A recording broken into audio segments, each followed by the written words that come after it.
These are my thoughts only, and they're based on, I've been traveling internationally on business-related things for 29 years now. And we moved here in the end of '87, and in '88 I started traveling internationally. Until 1988, I'd never been outside the United States. All of this has been business-based travel. The only 2 times I've ever traveled internationally that wasn't business was in '97. We went to England on our 25th wedding anniversary. And in 2007, we went to France, and the Estels were kind enough to join us on that trip, and still have lots of fond memories of that one. That was our 35th wedding anniversary. I know it's potentially dangerous to make generalizations about people or a religion or a country, but I'm going to do it anyway. And I was raised in Louisiana, which I guess, Greg, you'd say Louisiana and Arkansas kind of fight for the bottom rung on the ladder, wouldn't you? And then Floyd and I married and moved to Texas after marriage and college. And I'd never even been on an airplane until 1974. And my first experience with being on an airplane was taking flying lessons. That's kind of a strange thing. In 1985, I worked for people basically up until 1985 and went in business. And then we moved here at the end of '87. And my business is we make specialized machinery that's used in making commercial buildings and bridges and like overhead cranes for materials handling and stuff like that. It's kind of a niche type business, kind of like the misers do in their business. They have a little niche business. And one of the interesting aspects of it is one of them might be the size of a car, but the other one might be 4 container loads of stuff. And when it's put together, it's as long as a football field. And so you get into all kinds of strange situations commercially doing that kind of stuff. I would also say, and Floyd's not here today, she's in Houston helping our younger daughter move into a house they bought. And so I can talk about her without embarrassing her. But I wouldn't have been able to do this through the years if she wasn't an incredibly strong, secure woman and just the most wonderful parent I've ever had the joy of being around. She just did a great job of being a single parent in my absence. So it was always interesting to come home after a trip and realize you might be interfering with their system they had going, you know. You'd look up at 9 o'clock and everybody's in bed and you're just sitting around. So I'm sure some of you other guys that travel have seen that too. Well, I'm the middle of 3 boys, and I was the one that approached life at about 30 miles an hour all the time and didn't take much sleep. And my mother told me once when I was about 12, "You're just lucky your younger brother was so easy to raise, or I'd have probably killed you by the time you were 6. And I think she meant it kind of half-jokingly. Yeah, but anyway, you know, when you were a kid, your parents used to talk to you about, hey, when you're going to be out around traffic, stop, look, and listen. You remember people saying that? Those were those kind of old comments that people of our parents' generation used to say. And so I've always tried to take that approach as far as my personal safety on these international trips, but I also tried to take that approach, as simplistic as it sounds, in viewing different cultures and religions and the people I came in contact with also. Luckily, I've never had a medical issue or been hurt on an international trip in 29 years of it now, and that makes it really ironic that I almost got killed on vacation last fall while I was off the coast of Georgia. So you never know what's going to happen. So to date, I've traveled to the following countries, and I'm just going to read the list here: Canada, China, South Korea, Malaysia, the Philippines, Singapore, Colombia, Guatemala, Honduras, Mexico, England, France, Russia, Poland, Germany, Egypt, Jordan, Saudi Arabia, Oman, UAE, Turkey, and India. And I know some people, when they talk about UAE, think of that as a country, but really the UAE stands for United Arab Emirates, and it's a mix of multiple ones that actually operate as their own individual entities. you always hear about Dubai or Bahrain or someplace like that, but there's others that you never hear about, like Ras Al Khaimah and places like that. So in 1988, I traveled outside the U.S. for the first time and went to Malaysia. And I spent 3 weeks there. Boy, that's a long time to be in Malaysia. And it's an interesting country because 55% of the people are the native, what they call Bumi Putras. That's what they call themselves. They're majority Muslim. 35% are of Chinese origin, and they are a mix of Buddhist and Christian, and then the remaining about 10% are of Indian origin, and they're almost all Hindu. In 1988, you could walk down the street in Kuala Lumpur, the capital of Malaysia, and see a fully clothed Muslim woman. All you could see was her face. She had on a burqa, a veil, wearing gloves in 95-degree temperatures.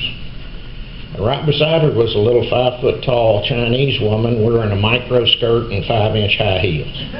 And they're just walking along, talking to each other, and somehow they all made that work. You know, they all got along together. It was just fascinating to me.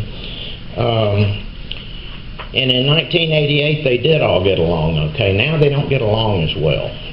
The Muslim extremism over the last few years has created a lot more fissures in their society, and that's typical of a lot of places over the last 30 years or so in that part of the world.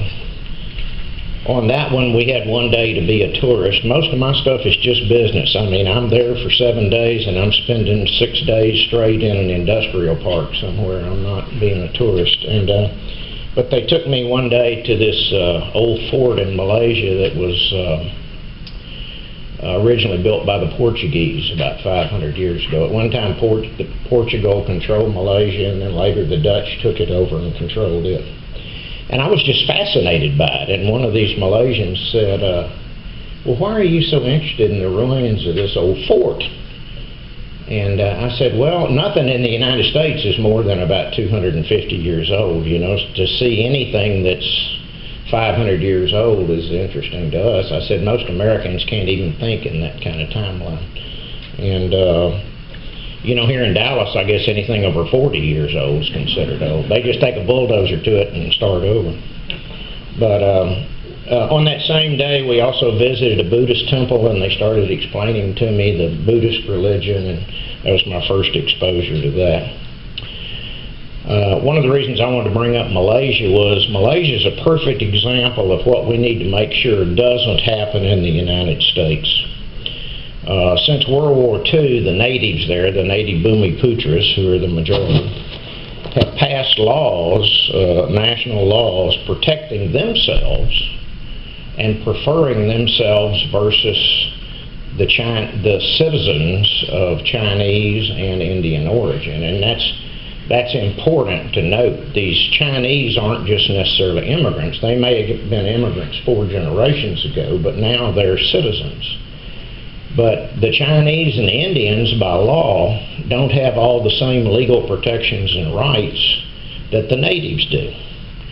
If you're a Chinese guy and you own a business and it's a public business, public listed business, you have to have a certain percentage of native ownership in your business. You have to sell these guys stock in your business whether you want them in there or not. And so I think it's important, and I think one of the wonderful things about the United States is that if you're here legally and you've gone through the process to become a citizen, if you were a citizen yesterday, if you became a citizen yesterday as an immigrant, you have all the same legal rights and protections that I do having born here 68 years ago. And I think that's incredibly important to our society going forward, that we don't have first class, second class, third class citizens. If you're a citizen, you're a citizen. And so, as an example, Chinese and Indians aren't even allowed to run for some elective offices or be elected.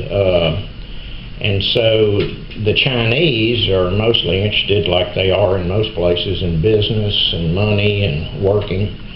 The Indians are the totally marginalized one. If you talk about the natives being first-class citizens, the Chinese are second-class citizens and the Indians are third-class citizens. So they're really kind of marginalized as to what jobs they can hold or what businesses they can do. And so I just think it's incredibly important that we don't ever get into that here in the U.S. In 1992, not long after the fall of the Soviet Union, I went to Russia and spent 2.5 weeks in Moscow in February. By the way, I wouldn't recommend that. It's a good time to be there. One day it got up almost to freezing, and they thought it was like summer. It was amazing. They were running around in T-shirts. At that time, their previous society was just integrating. It was just collapsing. All of the things that they had taken for granted and relied on, even though they maybe weren't very good, at least they were used to it, was just coming down around their ears. And there were lots of things that they were doing actually to discriminate against their own citizens. As an American citizen, as a tourist there, I could walk into a bank and hand them a $50 bill and turn it into rubles, or I could take rubles and turn it into money, into U.S. money. But as a Russian citizen, they couldn't do that. And they were having just rampant inflation. In fact, in the 2.5 weeks I was there, they had 16.5% inflation in that 2.5 weeks. Just unbelievable. The young lady who was our interpreter for that period that we hired as an interpreter, once she realized we were going to need to change dollars into rubles, she said, well, let me do it for you. And she told me 6 months later by letter that kind of saved her family, that she was able to do this money exchange for us because they were able to turn their rubles into dollars. They couldn't do it legally at the bank. And so then they were able to avoid that inflation that the rest of them were having to fight. A funny story about her, she was a graduate of their University of Foreign Languages, and her dad had been a colonel in the Russian military and had worked in embassies around the world. He was probably a spy, you know. But her mother spoke French, which was the language of foreign diplomacy in the world for many years. And after about 3 days, she goes, she never would call me Ken, she always called me Mr. Rorie, and she goes, I have a question for you, but I don't want to offend you. And I said, hey, fire away, you know, you're not going to hurt my feelings. And she goes, you don't pronounce all the words the way I've been taught to pronounce them. And I said, well, I'm from the southern part of the United States, and we talk different than people from the northern part of the United States. She went, oh, I got it. She said, Southern Russians sound different than Northern Russians. And I think, okay, I'll put that to bed. And then in a minute, she says, I have another question. What is y'all? She said, I've been looking for it in my dictionary. I said, well, it's, you know, it's short for you all, but that's not correct English either. So anyway, yeah. So you never know when you're messing somebody up like that. I would tell a joke. You know, when you're traveling internationally, you have to be real careful about humor. I said to somebody in Korea once, this young man with limited English, it's about the 10th time I'd been there, and he was trying to compliment me, and he said, Mr. Rorie, you a legend in Korea. And I said, yeah, I'm a legend in my own mind, you know. And he didn't get it, you know. He lost a little in the interpretation. But I would tell a joke while we're in the cab going somewhere on the mass transit, and she wouldn't laugh. The two other people with us would laugh, but she wouldn't laugh. And then about 3 minutes later, I'd hear her start laughing. She had to look up a word in the punchline to figure it out, and then she'd start laughing. So I had a little delayed reaction. So you have to be careful about that kind of stuff. The interesting thing about Russia was that I kind of got sidetracked on telling the stories there, but even though their institutions weren't of good quality and didn't really support a good quality of life, they were what they were used to. And so because of everything breaking down, they were just scared to death and apprehensive about what the future was going to bring. And I think we see some of that in our own personal lives. You know, if you're used to that, even though you don't necessarily like it, it's still almost more comfortable to you than an unknown or unsettled future. And I want to talk a little about government institutions and things like that. The first day we were there, the man actually that we were going to see and do business with, or try to do business with, we never succeeded in that, was in the hospital because he had the flu. And I was there with another American, and so he said, well, let's go visit him in the hospital. They had a prior relationship. I didn't know him. So we go to this hospital that I swear our vet clinic here in Plano was cleaner than that hospital. It was unbelievable. Well, I stayed out in the hall by the nurse's station while he went in to visit the guy. And I saw this nurse come down and open this old Pyrex dish of glass hypodermic needles and go over and fill up this needle with medicine from a glass cabinet and go down the hall, come back and look on her chart again, take that same hypodermic needle and fill it up with more medicine and go give a shot to somebody else. I saw her do that 8 times. And I thought, well, now I know why they've all got hepatitis C, but I thought to myself, if I ever have a medical emergency anywhere overseas, I'm not going to let anybody do anything to me. And so you can actually buy an insurance policy where if you have a medical emergency in a foreign country, they'll come get you with a medical Learjet and fly you home. And so I've had that for years just to protect myself if I was in South America or someplace like that. So since that first trip, I've been back to Russia 3 more times in the ensuing years. And in my opinion, on average, Russian citizens aren't any better now than they were in 1989 before the fall of the Soviet Union. The last time I was there, it was mid-November, and we were out in this horrible little town about 200 miles outside of Moscow installing equipment, and they were all unhappy because it hadn't gotten cold enough yet for the water puddles to freeze. And the reason that's significant is the roads were so bad, they had these potholes that were like 10 feet in diameter and a foot deep, and they were all full of water, and so they were wanting it to get cold where they'd freeze solid, and then that would smooth out the road. So in a place like Plano, we don't even think about that kind of stuff. You know, we gripe if there's a little small pothole on Independence.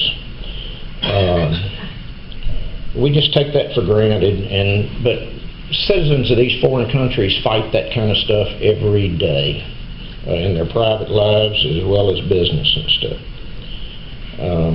Another interesting thing about Moscow is we've been there a few days, and we were in Moscow, and we would go down to like the big mall right by Red Square, go out into Red Square, and of course it was winter time, and so I was wearing a top coat and a hat, and these guys would just descend on us and want me to buy fake tickets to the Moscow Ballet and all that kind of stuff, or see if I had change for a $100 bill and all kind of stuff. And so I asked this interpreter, I said, why do they all come up and descend on us like that? And she said, well, your clothes look nicer than typical Russian. I said, how do they know I'm an American? I haven't said anything to them. She goes, well, 2 things. Your clothes look nicer than typical Russian clothes, but when you walk around, you've got your head up and you're looking at everything and observing everything and paying attention to everything that's going on around you. And she said, Russians don't do that. They just kind of keep their head down and look toward the ground and hope nobody notices. She said, they can just tell by your mannerisms that you're not Russian. That's actually a shame, isn't it, that you're so cowed down that you don't look up and view the world around you that you're coming in contact with. Anyway, move on to another topic. In so many of these other countries that you go, especially in places like Africa, South America, Southeast Asia, if you were a person with any means at all and owned a home, you're almost like living within a self-imposed prison. The last time I was in Honduras, the person I was dealing with, we got about a block from his house, and he called ahead to have the guard open the gate for us. And they had about a 12-foot cinder block wall all the way around their yard with electrified barbed wire on the top of the yard, on top of the wall. I mean, it was like living in a TDC maximum security unit or something. But so when occasionally when we have somebody here, we'll have them over to the house for dinner, and they're always amazed that we can just drive up in the driveway or park on the street and get out and walk in the house. And they'll invariably ask me about it, and they say, you couldn't live like this in the Philippines or in Malaysia or Indonesia. Somebody'd carry off everything you own. And we just take it for granted, that level of personal security and all that they don't have. And that really gets into our institutions and our rule of law and our governmental institutions and stuff, which we'll talk about a little bit more. In 1995, I went to the Middle East for the first time, and I've been there a lot since then. And I visited Amman, Jordan, and I've probably been there 12 or 13 times since 1995. We did enough business there for several years that we had an agent that was based there and helped sell for us. He's a fellow my age. Jordan is predominantly Islamic, probably 85% Islam, but my agent is a Christian guy, Catholic. He has 4 daughters, all of whom are college graduates and all of whom are married now. For many years, his wife was the administrative aide to the Catholic bishop for Jordan. I think it was a small congregation, but she was the administrative aide for the head of the Catholic Church in Jordan. In fact, she was very proud to tell you that she had met the Pope twice and shaken his hand twice. That must be the ultimate, I guess, if you're Catholic. One of them was when the Pope went to Mexico on his last trip, and she was part of the advance team that went down to help prepare everything for the Pope. But the reason I bring up Jordan is it's a perfect example of different cultures within the same religion. When we think of a country like Saudi Arabia, where women can't drive, they are fully veiled. In Saudi Arabia, you don't have the thing where you can see the woman's face. You can't see her at all. She's completely covered with fishnet. In fact, if you were in Jordan and you saw 2 women walk by in those black, I call them pup tents, you know, and that's a derogatory term. I shouldn't say that way, but that's the way they look. It's a shame. But you can't even see their face. They have this thin veil over their face. And even the Jordanians will go, they're from Saudi Arabia. They know the difference. And a Saudi Arabian woman couldn't leave her home without her husband's or her relative's permission. They have to eat in separate areas of a restaurant. You have what they call the family area and the men's area. But that's not part of the Muslim religion. That's a cultural thing. And I think that's what a lot of people here don't realize. Because in Jordan, that same Muslim woman be driving a car. She'd sit down next to you in a restaurant and eat, might say hi to you and talk to you. She might be wearing a burqa, but she might be wearing a pair of jeans and a jacket and, you know, a regular Western dress. It's a lot more of a mix of the 2 different cultures. And I think we make the mistake many times of what we think is a religious thing is really a localized cultural thing. In my experience, and this is one of these dangerous generalizations, the less educated, less wealthy citizens in a country like that tend to more closely follow the traditional aspects of Islam. The more highly educated, wealthier people tend to be more open to looking at different things or Western views. When you see people in different parts of the world, they have completely different reactions to things and what they consider normal behavior. I'm sure because of the way they were raised. In the Middle East, you see people that have more volatile reactions to things. My Christian agent and his wife and I were in a real nice restaurant one time down on the Gulf of Aqaba, and another family in there, a guy and his wife and 3 small kids, are about 30 feet away, about where Vic is, and they were making more noise than my agent thought they ought to be making. And so he said something to this guy, and in about 30 seconds, they're both standing up screaming and yelling at each other across this real nice, resort restaurant. It's like, what is going on, I just wanted to crawl under the table. But that's just their reaction to things. Their reaction to anything that they don't like is much more volatile on average. They don't feel bound by some of the social conventions that we think of here. Another interesting thing about this guy, and he's my age, one time we were going down to the Dead Sea to look at something, and he said, oh, we need to stop here at this little biblical historic site and walk up there because you can see the lights of Jerusalem across the Dead Sea come on. It was right at dark.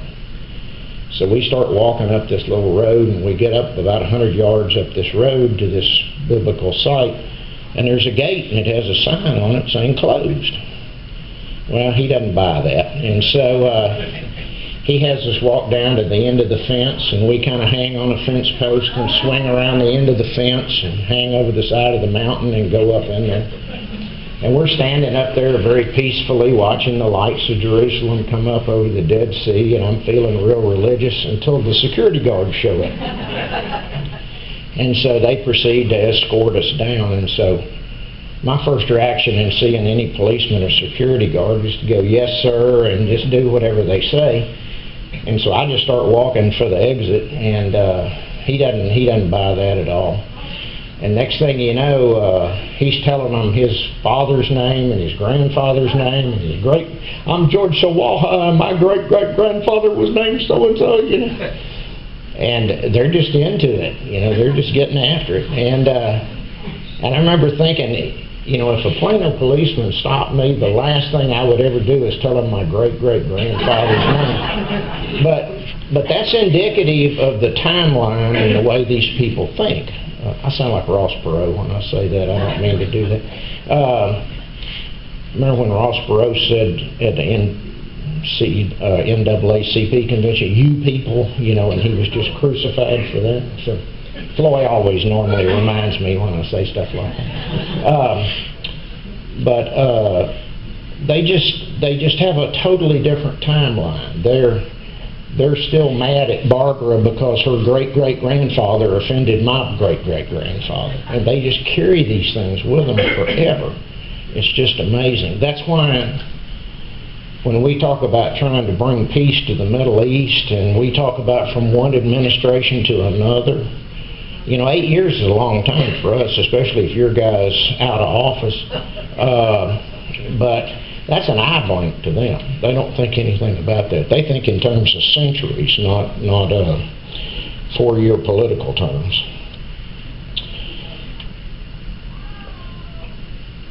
While all of the Middle East countries are majority Muslim, there are huge cultural differences between in the same religion in different countries. In Oman, as an example, I've been there 4 or 5 times, the Sultanate of Oman, there is a Sultan of Oman. The culture is very Western and oriented and friendly and relaxed. In the UAE, there's shopping malls and restaurants and stuff that are just like Dallas. If you were in a big shopping mall in Dubai, you might just think you were in Dallas or any major city in the U.S. As I mentioned a minute ago, though, in Saudi Arabia, women and children eat in a separate area of a restaurant. I was in there one time in a restaurant, and we were sitting right on the edge of the men's only section, me and this Jordanian fella who was taking me around. And the waiter seated 2 women and their children about as far as from me to Nelson, but they were in the family section. And they didn't want to be sitting that close to me as an American and this Jordanian guy. And he was dressed in Western dress, so they knew he wasn't Saudi. So they started raising Cain with the waiter and had him move them about another 30 feet away. They were offended by having to sit that close to us. So when you're walking down the street in Saudi Arabia, you consciously don't make eye contact with somebody. Especially if it's a woman. Of course, really, with a woman, you don't know whether you're making eye contact with them or not because they're hidden, you know. But you don't do anything that would appear to be aggressive and stuff like that. So, again, those aren't religious restrictions. Those are cultural restrictions that have developed over years. You wouldn't see any of that in a place like Jordan or really even in Oman. Let's talk about Korea for a minute, where I am a legend, you know. My wife didn't agree with that, by the way, when I got home. I told her about that, and she went, well, yeah, you, in your own mind, you're right. In Korea, in their culture, when you're negotiating with a Korean businessman, he'll lie like a rug to you to your face. He doesn't even blink at it. That's just a negotiating tactic that they accept. And it's not part of the Buddhist faith by any means. It's just something that has developed culturally. And they just don't have the same, what we would call Judeo-Christian rules or strictures in their personal moral code about that. I think that creates problems. How many of you have read lately about the lady president, Park, is her last name? Of course, Park over to a Korean's like Smith to the U.S. But, you know, she got impeached the other day and kicked out of office and all. And if you talk to a Korean about that kind of thing, they would say that their lack of honesty in their culture leads to all kinds of problems on multiple levels of their society. Because if nobody feels the need to be honest with anybody else, it's not a problem for the president to take a bribe to make a business deal or lie to somebody about the bill they're going to sign or something like that. So it creates real problems for them on a continuous basis at multiple levels of society. Let's move on to India now. That's one of the last places I was. I was in India. In January, I made a 12-day trip, and I spent 2 days in Egypt, 4 days in India, and 5 days in Kenya. It was a, pardon the pun, a flying trip to go 3 different places. And I've been to India several times. About 12 or 13 years ago, I spent almost a month there. It seemed like a year. It was just terrible. But India is not my favorite place. It's probably, of all the places I've been, it's the nastiest, dirtiest place I've ever been. In fact, the second time I was there were 2 American women behind me in line going through customs, and one of these women said, "Are you here on vacation?" I said, "No, I am not. Why would anybody come here on vacation?" Which kind of put a damper on their vacation. So I need to be more careful about that kind of stuff. In India, almost everybody's vegetarian, even though they're not really actively practicing Hindus. I mean, you have to work at it to find non-vegetarian food. If you go in a restaurant and they have a big buffet, about 90% of it will be vegetarian, and about 10% of it down here at the end for the tourists and guys like me is non-vegetarian. They don't consciously think of, and we talked about this when we were studying the Hindu religion a few weeks ago, but they don't consciously think of vegetarianism as Hindu. They've been doing it for so long through multiple generations that it's just kind of the way it is. One of the young men I was dealing with there, he said, "I don't really think of myself as Hindu, but I do think of myself as vegetarian. It's just what I've always eaten." And so it's just kind of a personal habit or a cultural practice. There are obviously devout Hindus. In fact, another fellow I was dealing with who was about 50 years old. Have you ever seen a Hindu man or a woman with the gray ash on their forehead? They take what amounts to like coal dust and mix it with a little water on their finger and rub it on their forehead, and it's religiously symbolic to them of reminding yourself every day that you're going to treat people properly that you come in contact with, and be honest with them and treat them in a good ethical way. It creates a problem when you get hot and sweaty, though, because it starts dripping down on you, but that's the least of their problem, I guess. So in this trip in January I just referenced, I was in Cairo, Egypt for 2 days. Got to go see the pyramids one afternoon. Incredibly disappointing. It looks a lot better in the picture than it does up close. I just don't understand why they've got a world site like that they don't take better care of and do stuff. But the fellow I was meeting with there is about 60 years old, native Egyptian, but he's Christian. And he's really worried about what's going on within Egypt at this point. He feels threatened by the increased militancy of Islamic members. He feels safer now than he did when the previous president was there, the guy who was the head of the Muslim Brotherhood and all in Egypt for a while. They ended up, arresting him and trying him with murder or something. They got him locked away forever in a prison, I think. But he wouldn't even talk about this stuff out in public.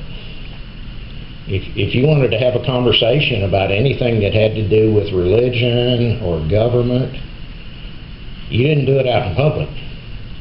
And he'd tell you, no, we can't talk about that here. Somebody might hear us talking about it, and I'd get attacked before we left the parking lot. So that's the underlying fear that a lot of these people live with, especially if they're a religious minority.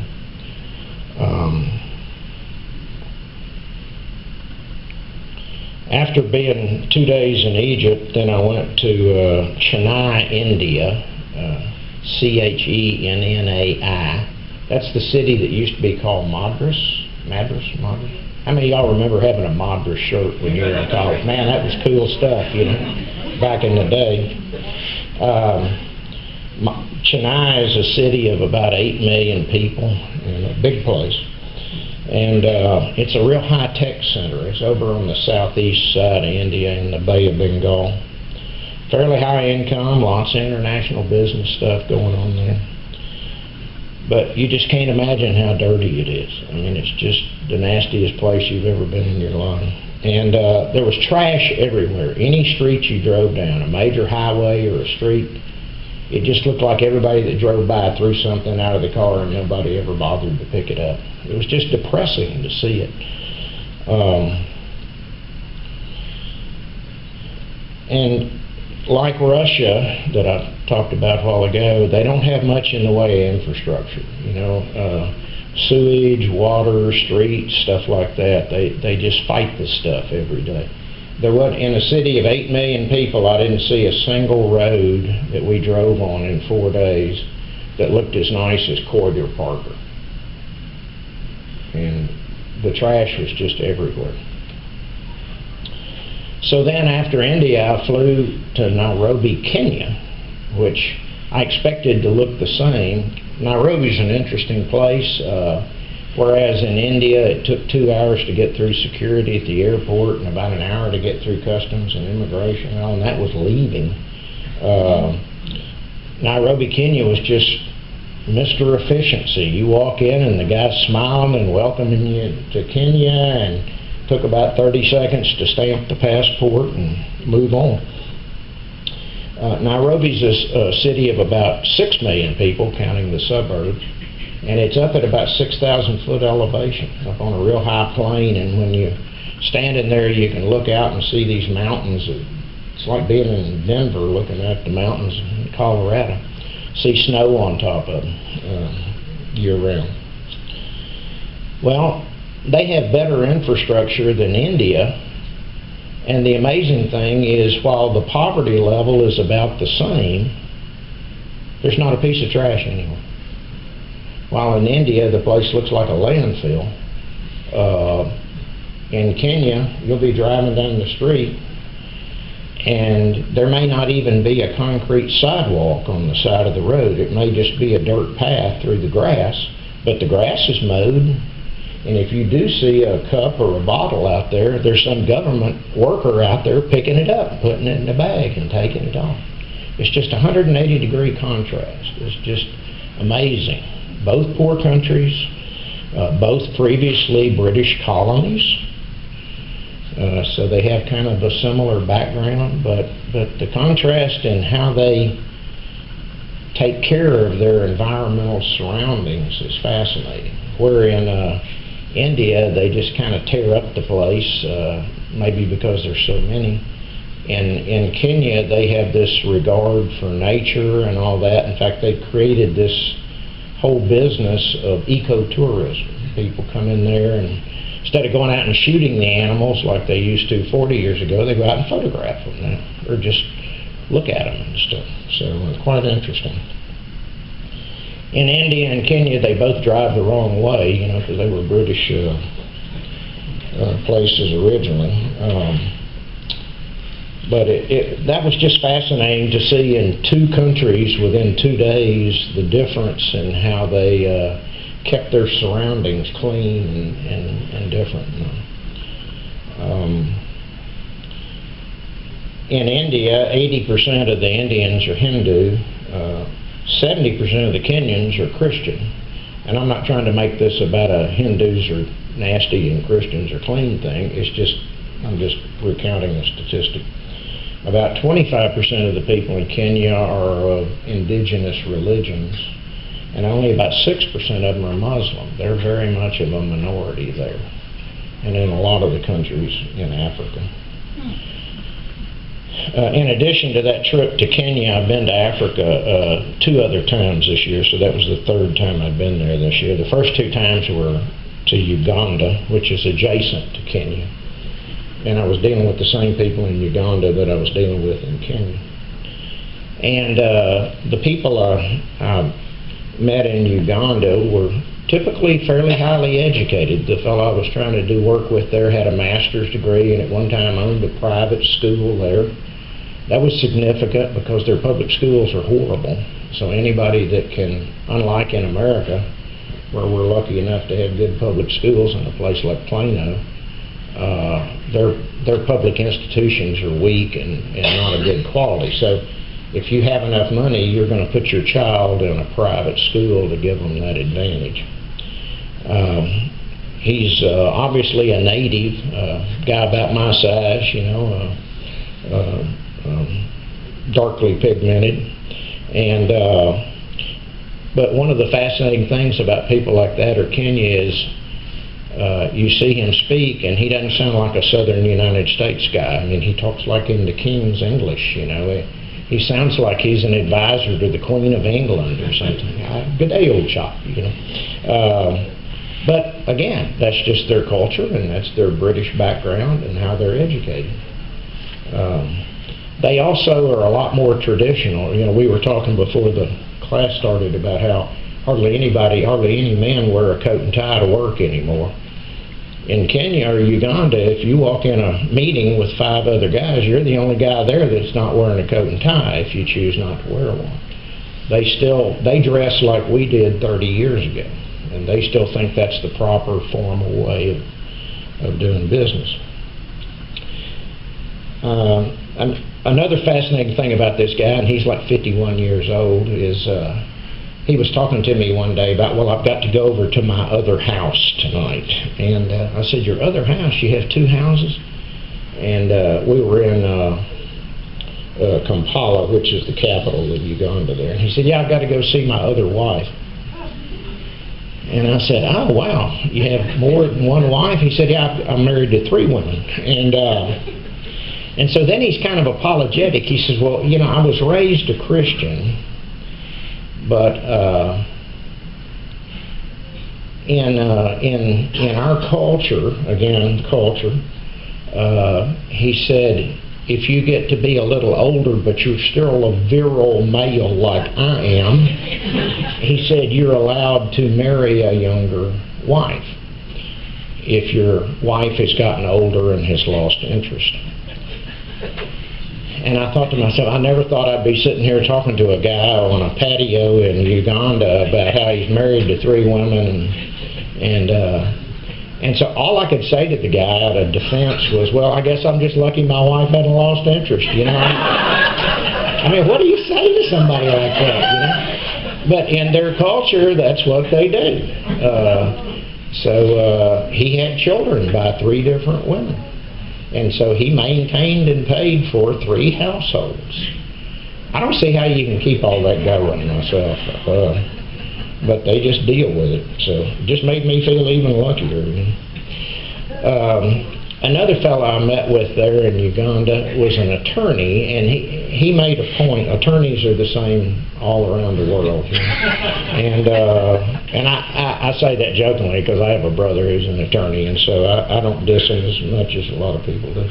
But this attorney made a big point at telling me that he thought one of the United States' greatest strengths was our strong governmental institutions, and especially our respect for the rule of law that we have here in the United States. And of course you would expect somebody who's an attorney to have studied that and learned about that and all that, but he said the lack of that kind of institutional strength in countries like Uganda, Kenya, really all that part of the world, created constant problems for everybody within those countries, kind of like the lying thing does in Korea. And he said it leads to recurring corruption on multiple levels of their society. He was talking as an example. He said, you know, in the United States, if somebody jacked you around on a business deal, you could go sue them and get a fair hearing in court. You're an attorney, aren't you? Yeah. And so you would understand this. So you could get a fair hearing in court, and if your side prevailed, you could expect to win. He said in Uganda it isn't that way. You might sue the guy and you were clearly in the right, but somebody pays off the judge and they rule against you, and that's the end of the deal. And he said that's the failure of those institutions that we take for granted. And he said that your rule of law and how you respect it and honor it provides all of you physical security that we don't have in countries like this. Again, something that we take for granted. I'm going to kind of wrap this up. Wow, this is taking longer than I realized. I thought it was going to be short. Even though I may be lied to by somebody in Korea, or treated as a second-class citizen by somebody in Saudi Arabia, what happened? I've always felt it was my duty as a Christian to uphold my personal Christian religious values, whether they're doing right by me or not, and my personal moral code in my dealings. I'm going to give them respect and courtesy whether they do me or not. Y'all have all heard of Reverend James Moore. I'm sure he's a pretty prolific author of books, and he wrote a book, When You're a Christian, the Whole World is from Missouri. And my mother is from Missouri, and man, she was one of those show me people. You know, she had a healthy skepticism about everything. And in his book, he points out that as Christians, we need to show our faith to everybody we come in contact with, not just to some intellectual theory, but a combination of our actions, including, according to him, personal forgiveness, dedication, resilience, gratitude, witness, love, bigness of spirit, kinship to God, strength when facing stress, vision, servant spirit, compassion, and perseverance. That pretty well covers all the bases, doesn't it? I know I can't show all these traits to everybody I come in contact with. I can't even do that to everybody I come in contact with in Plano, much less a foreign country. But I do try to live my life when in contact with them in the best, most ethical manner that I can. And I try and display as many of these traits as possible in my dealings with them. So that in a nutshell to me, I hope that kind of wraps up what I was trying to bring across as far as international dealings, that while we're different from all these people, we should be displaying our Christian faith to everybody we come in contact with and treat them correctly, whether they treat us correctly or not. So, any questions? Anybody have any questions? Yes? What are you talking about when you're in Malaysia that the Chinese they had a company had to have a certain amount of neighbors? Mm-hmm. How does that apply to you in all of these countries coming in? You're coming in as an outside contractor. That's not a problem. I'm usually just selling machinery to somebody and we go in and install it. So the weird part of my travels is I might, like this last trip I was on, I was doing nothing but sales, so I was dressed like this or with a coat and a blazer. But the next time I go back, I might have 3 guys with me and we're wearing jeans and boots and hard hats. And so for 7 days, we're going to be out in some industrial plant, and I'll be so dirty every day that they won't want to let me come into the hotel in the evening, you know. So I get that contrast of how I appear to be and on these trips, but it doesn't affect us business-wise. In a lot of these countries, there is a culture of having to pay off people to get deals done, and that's a real dicey thing because under U.S. federal government law, if the U.S. government caught me paying a bribe, even to a private businessman, to get something done, they will get after you. I mean, they'll put you in federal prison for doing that. It's just amazing how strict our government is compared to other countries, and that culture of bribery and all is just endemic to them. Yes? How many frequent flyer miles do you have? I haven't topped 1 million yet. Yeah, I haven't topped 1 million. And that's a good news, bad news thing. You know, every time I see some guy that's Emerald American, I go, you poor guy. So, yes? Tell them about having interpreter, driver, and generally what they have with them. Well, when you're traveling in places like this, you don't walk out of an airport in Amman, Jordan, and get in a taxi and tell him to go to your hotel, because you may never end up at the hotel. You arrange to have somebody that you know pick you up at the airport and take you to and from stuff. I never drive in any of these places. I am driven whenever I go. Number one, I don't want to try and revisit how to drive on the wrong side of the road, but that's intellectually challenging. But you just have to do a lot of things for your personal safety. I remember the first time I was in South America, in Colombia, my customer picked me up at the airport and his driver drove us to the hotel, and he said, "This is Pedro. Pedro's going to pick you up every morning. You don't stand out under the porte-cochere and wait for Pedro to show up. You stay in the hotel. Pedro will come in and call your room, and then you come down. And if anybody else except Pedro is there, and they tell you, oh, Pedro's sick today, I'm going to take you, you go back up to your room, lock the door, and call the office. Because somebody might have grabbed Pedro 2 blocks away, and they're getting ready to kidnap you and haul you off or hold you for ransom." So, yes? Any of the cultures around the world that you'd like to perhaps pick, what could that culture or cultures teach us in the U.S.? I think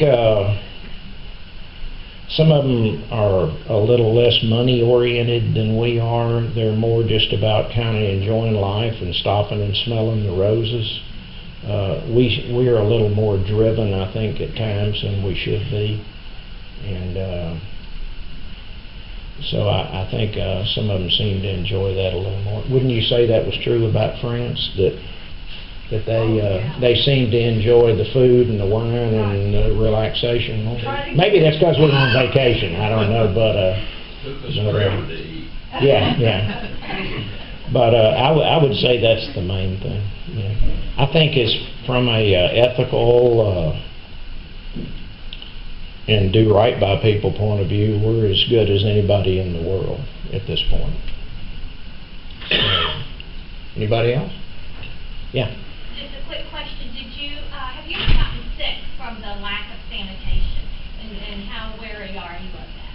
No, I've been lucky on that. I guess I have a cast iron stomach. And there's some things you can do to protect yourself. You can, you never drink anything except bottled water or beer. But you can, the doctor will give you a mild antibiotic that you can start taking about a week before you go on the trip, and then you can take that every day while you're on the trip and for about a week after you get back, and that prevents a lot of issues. But I've just never had much problem with that. Okay, thank you.